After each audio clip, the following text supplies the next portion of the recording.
Liverpool Pride 2019. It feels like only yesterday residents of Liverpool flocked to the streets in a demonstration of solidarity. Friends and family were urged to unite with an explosion of colour, celebrations and acceptance for the LGBTQIA community. Today, the streets tell a different story, and as lockdown continues to take hold across the country, there are concerns the community has been left increasingly isolated. I spoke to a couple of people about their experiences being LGBTQA under the lockdown.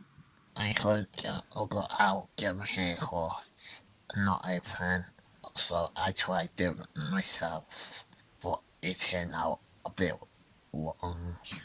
Tell me a little bit about what you've got to do to get your medication. I had to ring them up, see if it's ready, I had to wait. Do they always have your medication? Don't always have it now. The closure of public services has meant face-to-face support networks and safe spaces have had to move online. However, the main concern is not for people who are reaching out, but for who is not. Day-to-day life under lockdown lacks privacy, and not everyone is in a safe enough position to call a hotline or phone a friend.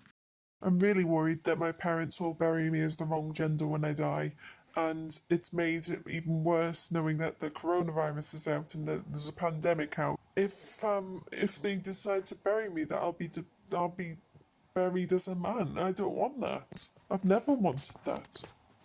Lockdown is hard for all of us, but for LGBTQIA students who have had to move home during the crisis, many are having to seek novel means of support. It's safe to say that lockdown's changed pretty much everything for everyone. Prior to lockdown, I was open about my identity, both at home and at university. But since lockdown has happened, life has inevitably changed. At university, I was very open about my identity, and I had friends in the community I felt comfortable with and could chat to.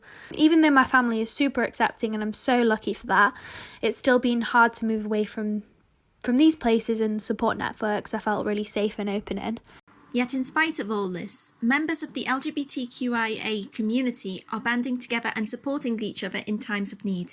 We'll find ways to sort of open up spaces online that are definitely safe and have professionals within them to help. One of the things I've been doing is trying to find spaces online.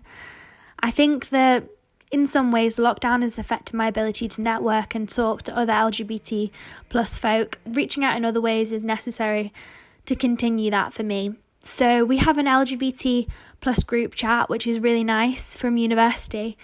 And then also, as silly as it sounds, apps like TikTok are really helpful for me. It's really comforting to sort of see relatable and affirming content, and so important during a time that everyone feels so uncertain and uncomfortable.